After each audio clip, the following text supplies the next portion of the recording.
Hey. Hey, detective?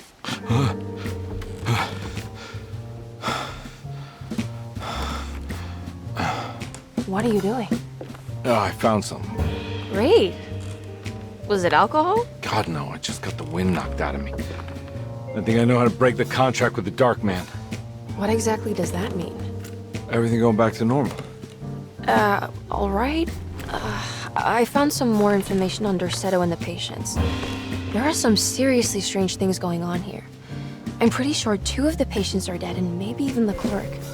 Oh, yeah. I kind of just gave up on worrying about that. Well, just keep your eyes open, I suppose.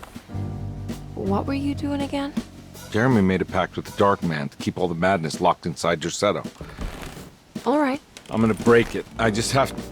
Where is it? Where's the talisman? It's around your neck? Ah! I worry, Detective. Don't, I'm fine.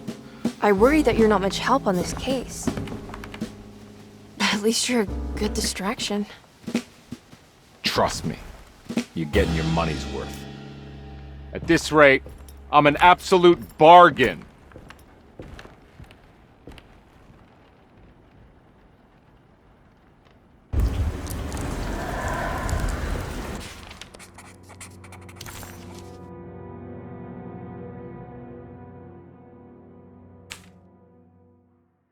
He must first acknowledge psychological trauma in order to proceed. The lying must stop, so we can break through the barriers of self-deceit. Finally, temper manic behavior. Medicine has failed me. Nothing can be done to dispel the Hartwood curse. Only the sacrificial dagger may release the despair from Jacob's eye. Yet, doing so would be the doom of Derceto. Let this curse of mine be a weapon for once. I accept your demands, oh, crawling chaos. Build your prison around this godforsaken hospital. When evil has been starved, I will stay buried forever.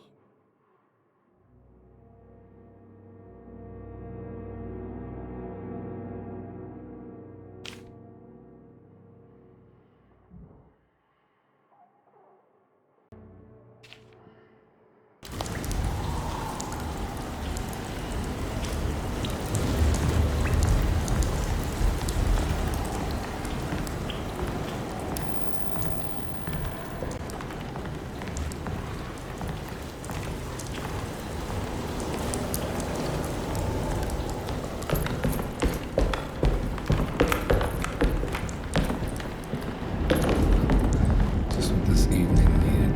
Some ambiance.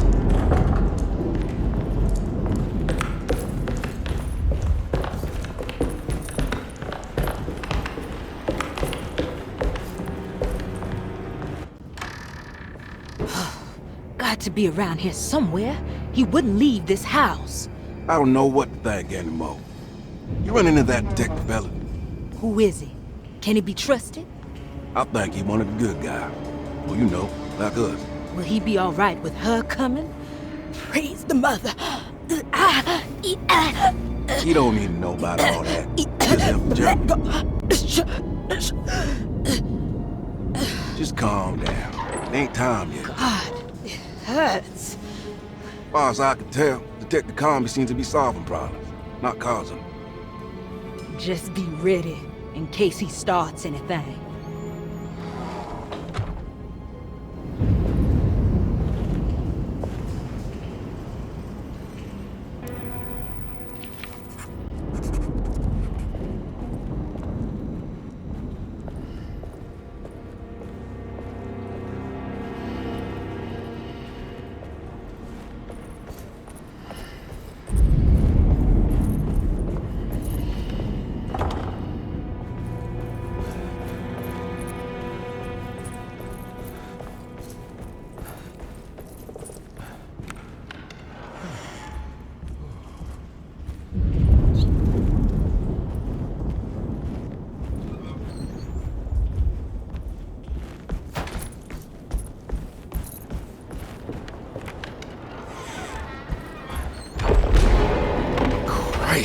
What the hell was that?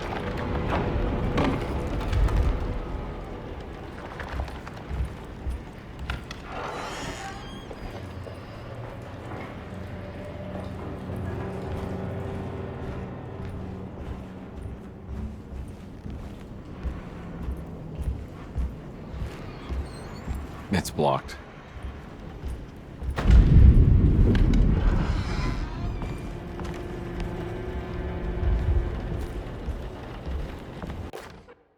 Lunacy and the Astarte Artist Colony, a monograph by Yael Klein.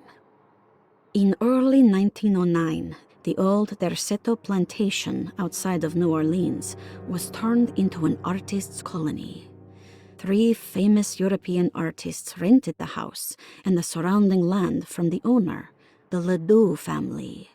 The colony was chiefly run by Sebastian Cortez, who was playfully dubbed the captain by his collaborators, William Arges and Heinrich Kassel. The colony existed for 6 years, until one day all 12 members disappeared without a trace. It is widely believed that their disappearance is connected to the disastrous hurricane that passed through on September 29, 1915, but nothing truly supports this claim. What is known is their frequent participation in New Orleans nightlife, their love for hosting parties, and their elaborate contributions to the Mardi Gras parades as the Pirates of Pontchartrain. Accounts of their lifestyle can be found in almost every gossip column. It can effectively be summed up as carefree and bohemian. In late June 1909, the name Astarte first appeared in the newspapers. Cortez said the name came to him as he was painting. There is never any claim to knowing about the ancient Phoenician fertility goddess with the same name before this time. His fellow colonist Heinrich Kassel did know, because he later produced sculptures that show clear references to ancient idols of the goddess. It's impossible to know for sure how this name suddenly made an appearance, but it is interesting because of Derceto's history.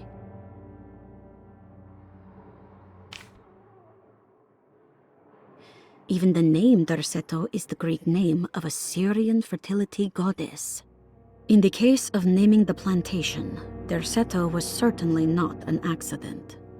We know that Elijah Pickford intended to build a temple for his cult, for he had distributed pamphlets 2 years prior to the purchase of the land, advertising his intentions.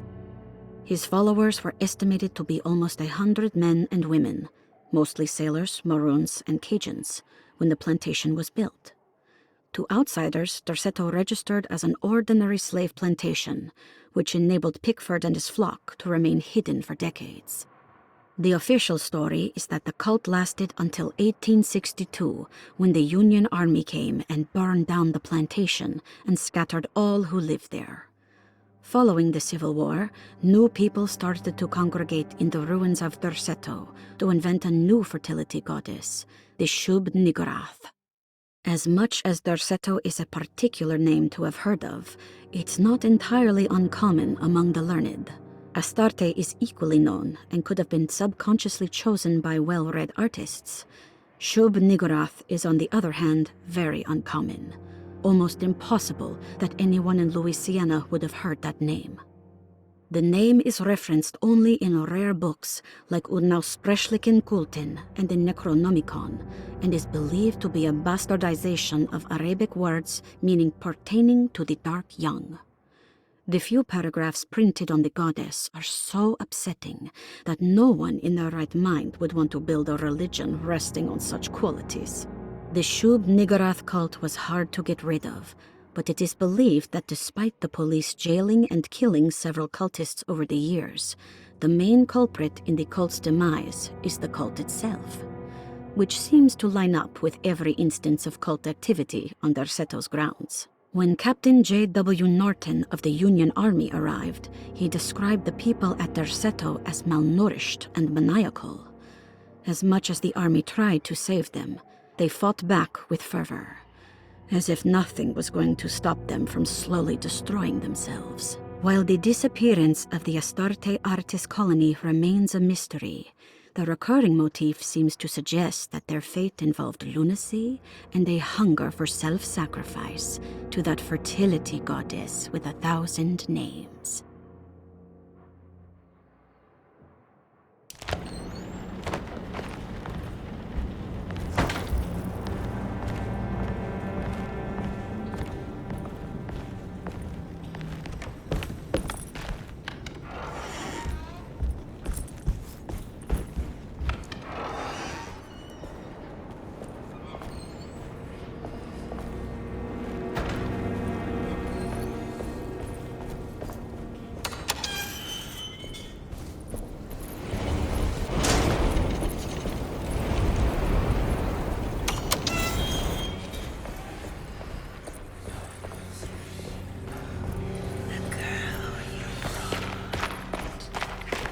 What is that?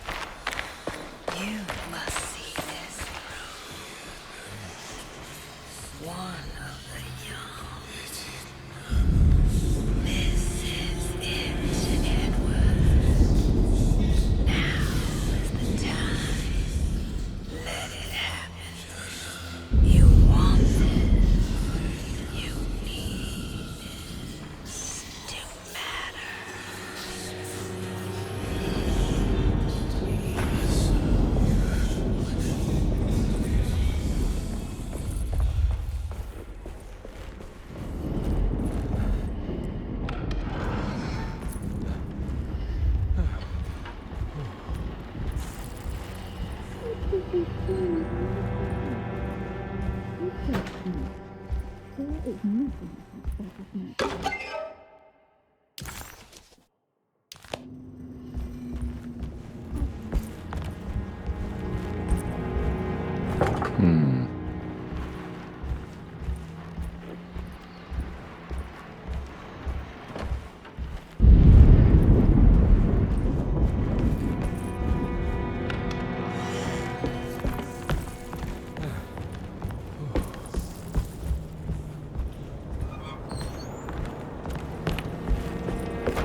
We must have faith that Jeremy's pact with the Dark Man is a bluff.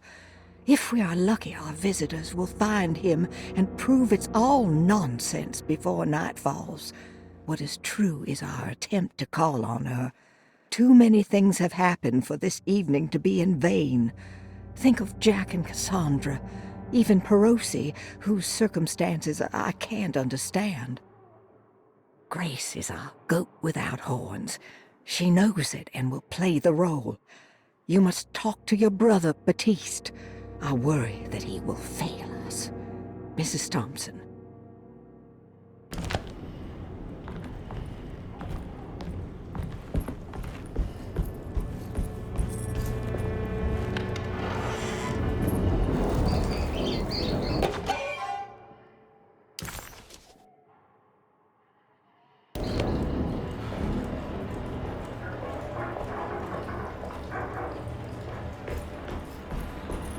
It's blocked.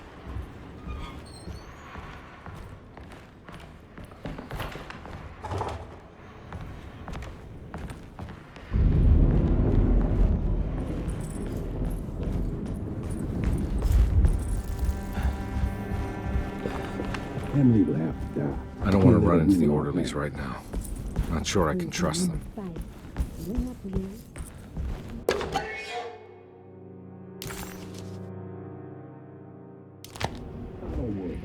I think Dr. Gray might be in there. Perfect time to snoop around his office, though.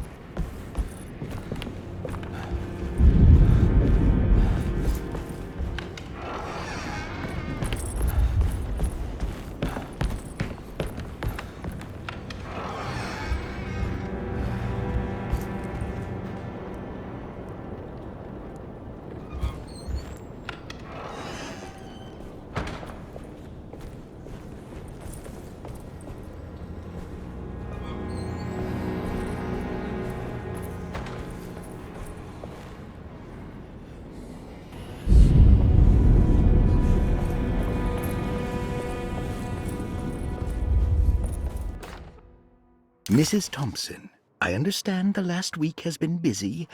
Under these circumstances, I find it important to remind you that Derceto's concerns are not a public matter, nor is it something that should upset you. Please continue your excellent work, and don't spend a thought on the death of Perosi, or, more importantly, the suicide of Cassandra Beauregard. They should mean nothing to you or the staff. I rely on your loyalty, and trust that your close kinship with the Tabois siblings will keep Derceto's secrets hidden. Dr. Gray.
Detective Carnby, I'm terribly sorry that my niece has pulled you into this mess.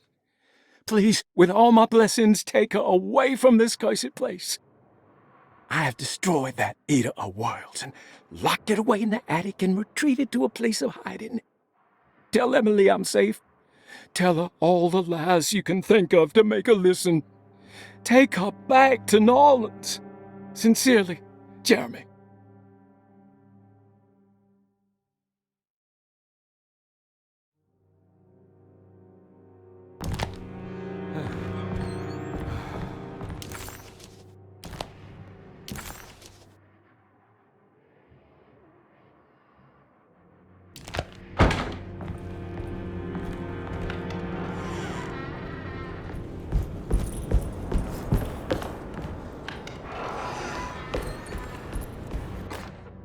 Brother, I need you to trust me. This is the most important moment in our family's history. I know you have doubts and that the terrible Mama Loa told you lies. I would never betray you. I promise. Lottie.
Detective Carnby. Good to see you again. Solved your case yet? I'm trying. Hey, Grace, you okay? Oh, she is just peachy, Detective. Are you looking forward to the Feast of St. John, Grace? I can't wait. Kids, ain't they great? What exactly are you planning for tonight? Oh, not much. We eat, we drink, we pay tribute to the wishing tree in the conservatory. The usual. Then why all the excitement? There is just something about tonight. Something's different. I think we all feel it. Besides, we got ourselves some new words for the prayer thanks to your buddy Jeremy. She'll come and turn the world inside out, and things will begin again. That sounds strangely threatening. You should come. Oh, God damn it, Grace. Stay put for once.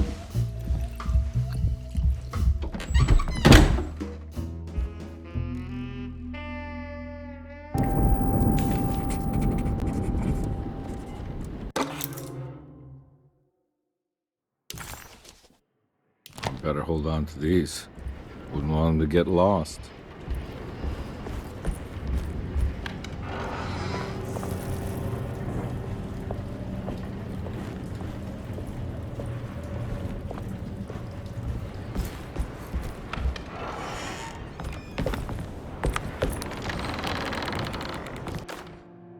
Jeremy knew that the only one who could help him now was the guest in room number 3. The room seemed to have been empty for so long. But that wasn't allowed to be true. The story needed to be different. To include something from the outside, he would bring the guest back to room 3 and show them what was in that safe. 913. But those were not the right numbers. That was the combination for the safe in the clerk's office.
Surprisingly neat.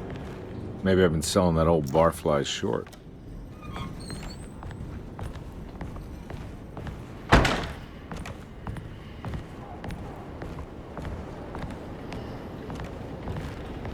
Looks like McCarthy has something hidden inside.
my room.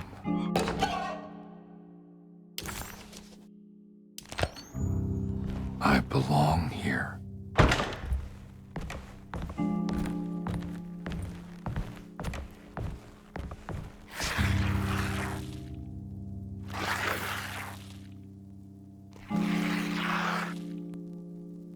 I know that number. Where's that from? I did this. I wrote that.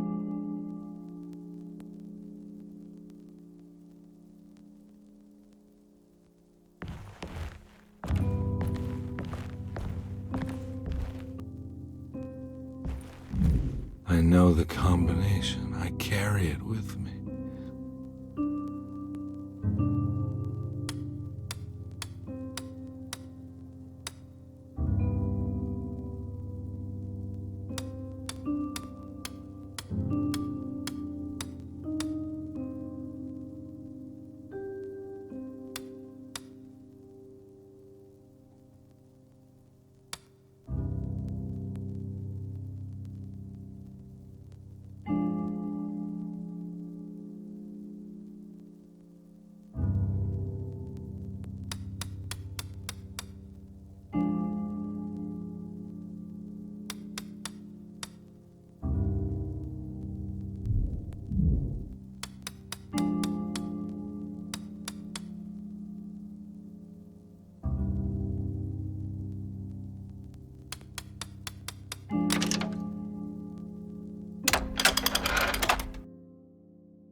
Detective, I have made many discoveries in my case.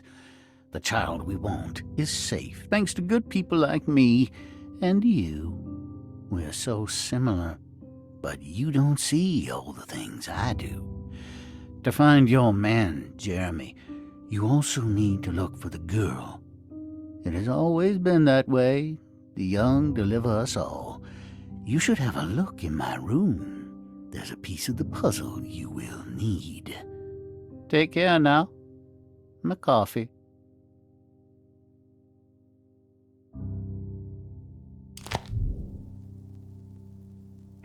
How long have I been here?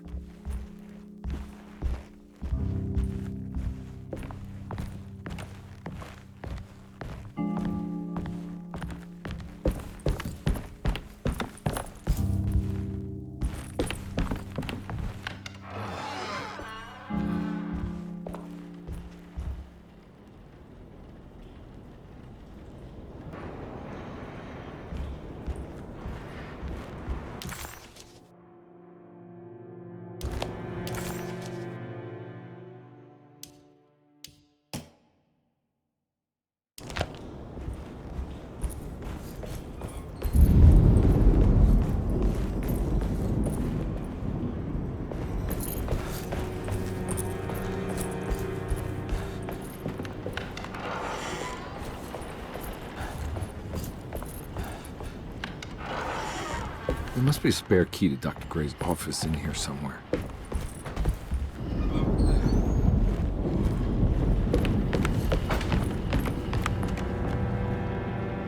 I don't have the combination for this. But maybe Jeremy did.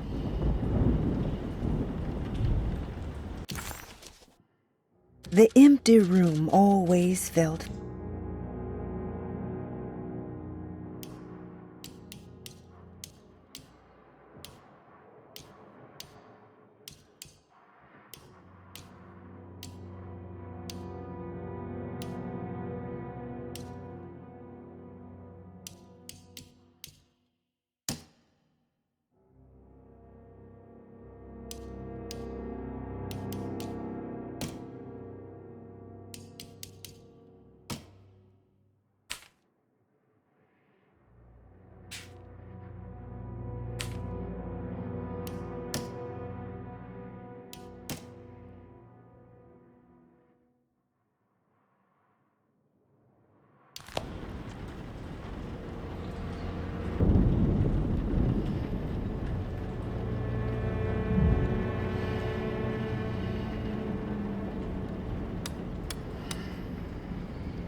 It worked.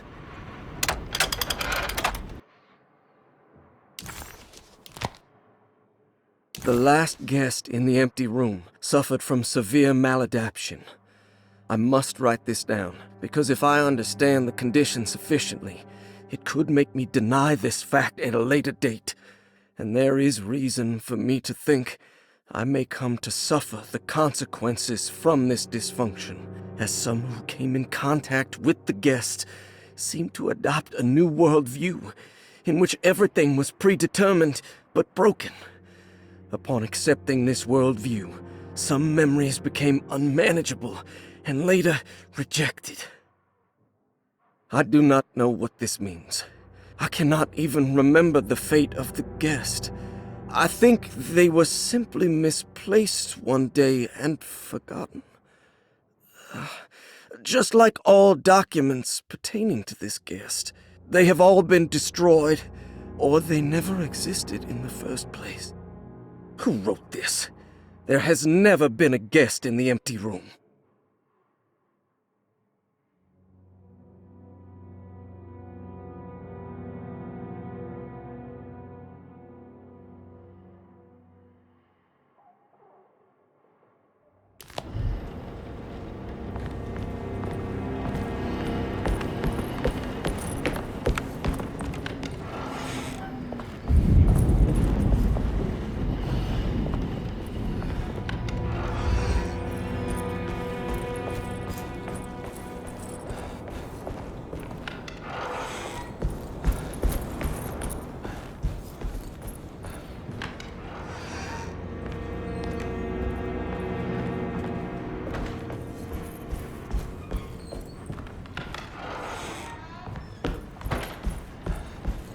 Looks like McCarthy has something hidden inside.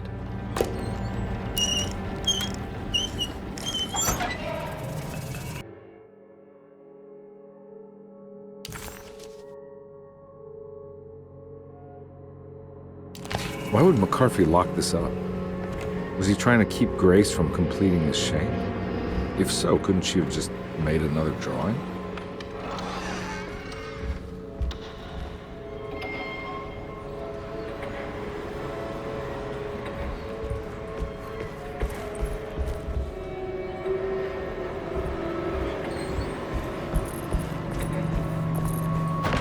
What the hell happened in here?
There's something missing.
This looks familiar.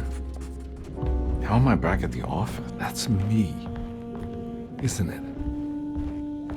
How long had it been since I found myself in drink and depression? It all felt so peaceful, slipping away into oblivion.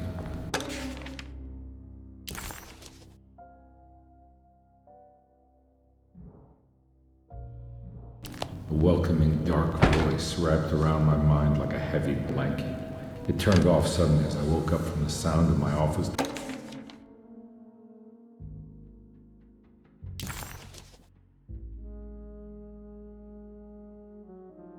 closing shut.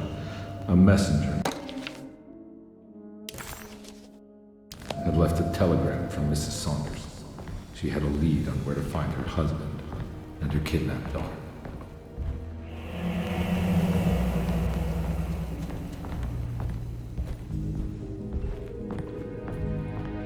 God, I used to drink so much back then. When was this exactly? What case was I working?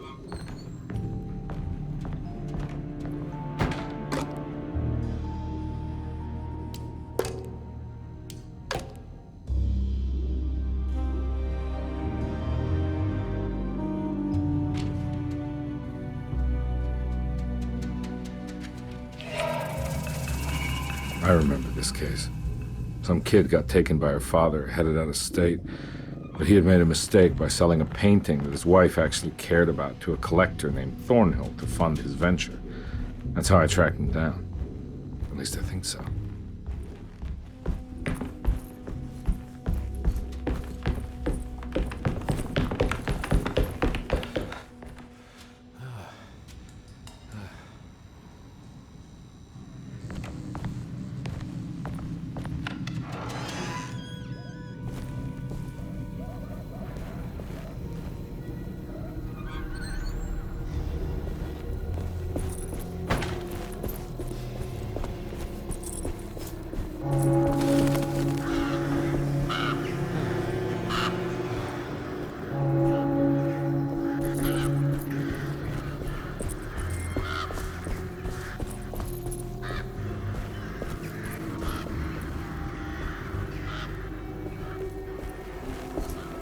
Thornhill wasn't a bad man, but he had principles keeping him from handing out information about his deals. So he needed some convincing.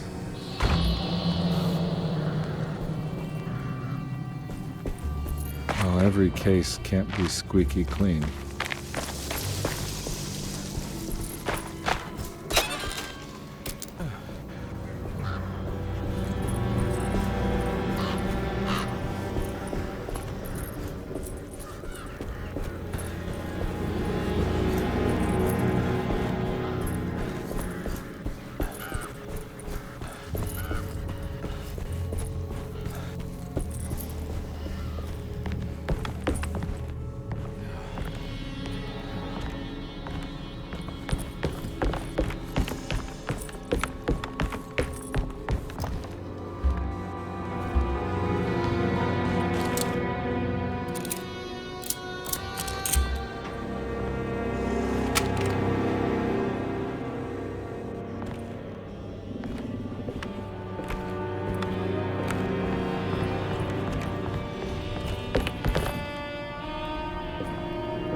Mr. Saunders had sold a valuable painting to Thornhill, hoping the money would carry him to wherever he was going. The painting, now leaning on an easel in Thornhill's bedroom, had a certain mesmerizing gloom that seemed to call out to me, telling me I was needed for something important. I felt myself falling into the painting, only being brought back by Thornhill, thrusting an address to a Hotel St. George into my hand and asking me to get the hell out.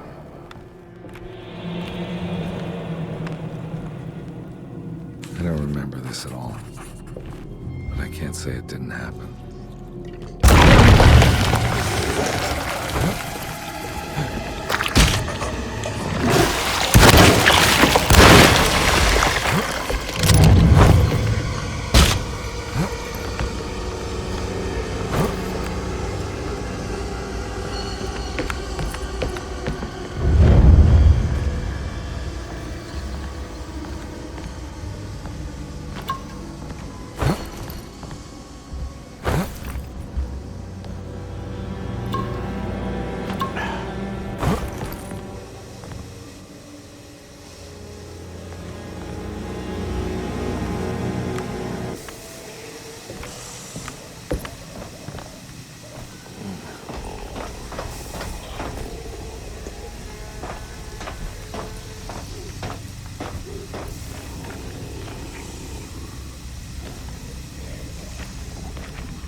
On my way to the hotel, the Morgan gang caught up with me. I owed them money, a lot of it. I can't remember what for, probably some dumb gambling debt growing in size for each payment missed. I punched one of them out, and they sent the others packing. Just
I found him. In the hotel ledger, I recognized the handwriting of the signature, Ted Stryker. It was him. I could feel it. It was the kidnapper I was hunting. I put on knuckles and hurried up to his room.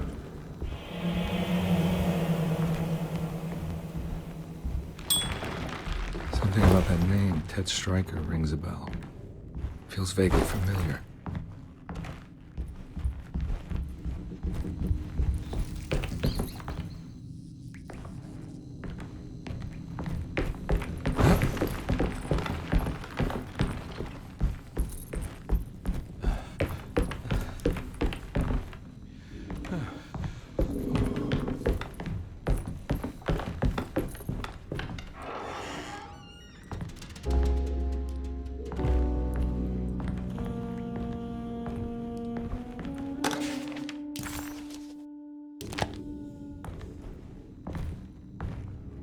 I recognize this room, but I didn't catch up with them here.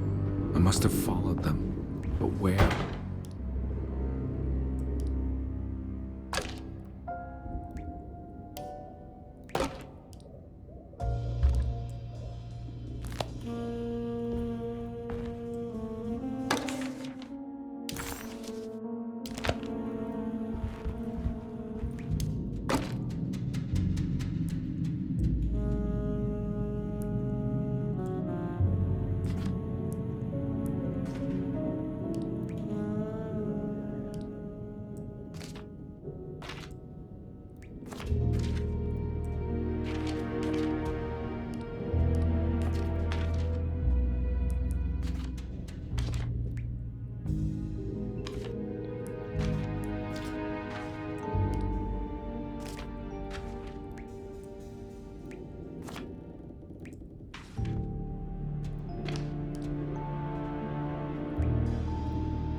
That's right, he was running away, ditching his old life and marriage in New Orleans to find something better in Tallahassee. And he took his daughter with him against the will of the mother. That's why she hired me. But I stopped him. I caught up with him at the Pearl River Bridge.